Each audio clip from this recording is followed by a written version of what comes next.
രണ്ട് ഊന്നുവടികളുടെ സഹായത്തോടു കൂടിയാണ് മോദി മന്ത്രിസഭ നിലനിൽക്കുന്നത്. ആന്ധ്രയിലെ നായിഡുവിൻ്റെയും ബീഹാറിലെ ജനതാദൾ യുണൈറ്റഡ് നേതാവ് നിതീഷ് കുമാറിൻ്റെയും. ബീഹാർ മുഖ്യമന്ത്രിയാണ് നിതീഷ് കുമാർ.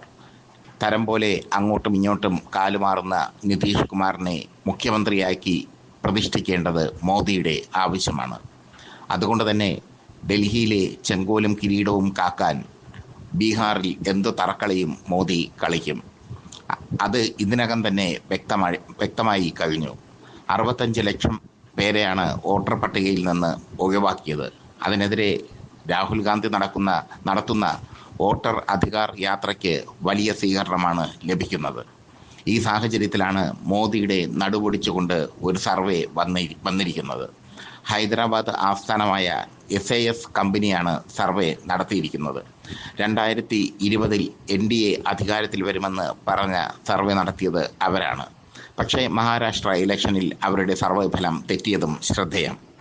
എന്തായാലും അവരുടെ സർവേ പ്രകാരം 243 നിയമസഭാ മണ്ഡലങ്ങളുള്ള ബീഹാറിൽ NDA 108 മുതൽ 114 വരെ സീറ്റ് നേടും. ഇന്ത്യ മുന്നണി 115 മുതൽ 121 വരെ സീറ്റ് നേടും. അവരുടെ സർവേ പ്രകാരം മറ്റൊരു അത്ഭുതം കൂടി സംഭവിക്കും. തെരഞ്ഞെടുപ്പ് വിദഗ്ധൻ പ്രശാന്ത് കിഷോർ രൂപീകരിച്ച ജൻശക്തി പാർട്ടി 20 സീറ്റുകളെങ്കിലും പിടിക്കും. ഇതാണ് അവരുടെ സർവേ ഫലം വ്യക്തമാക്കുന്നത്. ഇത് സാധ്യമാകുന്ന രീതിയിലാണ് ബീഹാറിലെ സംഭവ വികാസങ്ങൾ. ബീഹാറിൽ ഏകദേശം 20 മുതൽ 21% വരെ മുസ്ലിം വോട്ടുകളുണ്ട്. അത് ഇന്ത്യ മുന്നണിയുടെ വോട്ട് ബാങ്കാണ്. മുസ്ലിം വോട്ടുകൾക്കൊപ്പം യാദവ വോട്ടുകൾ കൂടി ചേരുമെങ്കിൽ ഇന്ത്യ മുന്നണി ഈസിയായി ബീഹാർ പിടിച്ചെടുക്കും എന്നത് ഉറപ്പാണ്. രണ്ടാമതൊരു കാരണം, ബീഹാറിൽ തൊഴിലില്ലായ്മ മറ്റു സംസ്ഥാനങ്ങളെക്കാൾ ശക്തമാണ്. നിതീഷ് കുമാറിൻ്റെ ഭരണത്തിന് കീഴിൽ തൊഴിലില്ലായ്മ വർദ്ധിച്ചു വരുന്നു. അതുകൊണ്ട് തന്നെ പുതിയ തലമുറയിലെ യുവാക്കൾ അവരുടെ വോട്ടുകൾ ഇന്ത്യ മുന്നണിക്കും പ്രശാന്ത് കിഷോറിൻ്റെ ജൻശക്തി പാർട്ടിക്കും പോകും എന്നുള്ളത് വ്യക്തം. പ്രശാന്ത് കിഷോറിൻ്റെ ജൻശക്തി പാർട്ടിക്ക് നഗരങ്ങളിലാണ് സ്വാധീനം, ഗ്രാമങ്ങളിൽ സ്വാധീനമില്ല. ഇന്ത്യ മുന്നണിക്ക് ഗ്രാമങ്ങളിലാണ് സ്വാധീനം. നഗരങ്ങളിൽ പൊതുവെ സ്വാധീനമുള്ളത് BJPക്കും JDUവിനുമാണ്. അവിടെ ജൻശക്തി പാർട്ടി പിടിക്കുന്ന സീറ്റുകൾ BJPക്ക് വലിയ തിരിച്ചടിയായി മാറും.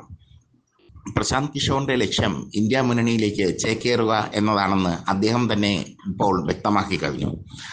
സംസ്ഥാനത്തെ ആരോഗ്യമന്ത്രി മംഗൽ പാണ്ഡെക്കെതിരെ ഗുരുതരമായ ആരോപണമാണ് അദ്ദേഹം ഉന്നയിച്ചിരിക്കുന്നത്. ഇതോടുകൂടി BJP നേതാവായ മംഗൽ പാണ്ഡെക്കെതിരെ ഗുരുതരമായ അഴിമതി ആരോപണം ഉന്നയിച്ചതോടുകൂടി തൻ്റെ ലക്ഷ്യം എന്താണെന്ന് പ്രശാന്ത് കിഷോർ വ്യക്തമാക്കി കഴിഞ്ഞു. എന്തായാലും പ്രശാന്ത് കിഷോറിൻ്റെ പാർട്ടി പിടിക്കുന്ന വോട്ടുകൾ ബീഹാറിൽ പ്രശാന്ത് കിഷോറിൻ്റെ പാർട്ടി പിടിക്കുന്ന വോട്ടുകളും സീറ്റുകളും ബീഹാർ നിയമസഭാ ഇലക്ഷനിൽ വളരെ നിർണായകമായി മാറും. ഈ സ്ഥിതിവിശേഷത്തിലാണ് മോദി പഹൽഗാം ആക്രമണത്തിന് ശേഷം നേരെ ബീഹാറിലെത്തി വീരവാദങ്ങൾ മുഴക്കിയതും പാകിസ്ഥാനെ വീട്ടിൽ അടിക്കുമെന്നൊക്കെ പറഞ്ഞതും. അതിനർത്ഥം ബീഹാറിനെ മോദി അത്രയേറെ ശ്രദ്ധിക്കുന്നു. ഭീകര ആക്രമണം നടന്ന സ്ഥലത്തല്ല മോദി പോയത്, ബീഹാറിലേക്കാണ് മോദി പോയത്. അത് ശ്രദ്ധേയം. മോദി ഇലക്ഷൻ സ്റ്റണ്ട് തുടങ്ങിക്കഴിഞ്ഞു. ചാണക്യതന്ത്രങ്ങൾ തുടങ്ങിക്കഴിഞ്ഞു. മറ്റൊന്ന്, ബീഹാറിൽ JDUവും ബീഹാറിലെ BJP ഘടകവും തമ്മിലുള്ള പൊരുത്തക്കേടാണ്. സാമ്രാട് ചൗധരി മുഖ്യമന്ത്രിയാകാൻ തയ്യാറായി നിൽക്കുന്നു. സാമ്രാട് ചൗധരിയെ മുഖ്യമന്ത്രിയാക്കിയാൽ നിതീഷ് കുമാർ മോദിയുടെ കാലുവാരും. അതുകൊണ്ട് തന്നെ BJPയും JDUവും ബീഹാറിൽ 2 തട്ടിൽ നിൽക്കുന്നു എന്നതും ശ്രദ്ധേയം. ഈ സാഹചര്യത്തിലാണ് ഈ ന്യൂസ് സർവേക്ക് പ്രസക്തി കൂടുന്നത്. SAS കമ്പനിയുടെ ന്യൂസ് സർവേ കഴിഞ്ഞ തവണ ബീഹാറിൽ കറക്റ്റായിരുന്നു, പക്ഷേ മഹാരാഷ്ട്രയിൽ തെറ്റിപ്പോയി. ഇത്തവണ ബീഹാറിൽ അത് കറക്റ്റാകുമോ എന്നത് കാത്തിരുന്ന് കാണേണ്ട സ്ഥിതിവിശേഷമാണ്. എന്തായാലും രാഹുൽ ഗാന്ധിയുടെ വോട്ടർ അധികാർ യാത്രയ്ക്ക് വലിയ സ്വീകരണമാണ് ബീഹാറിൽ ലഭിക്കുന്നത്. രാഹുൽ ഗാന്ധിയും തേജസ്വി യാദവും ഒരുമിച്ച് നടത്തുന്ന യാത്ര, ആ യാത്രയ്ക്ക് എല്ലായിടങ്ങളിലും വലിയ സ്വീകരണം ലഭിക്കുമ്പോൾ മോദിയുടെ നെഞ്ചിടിക്കുന്നു.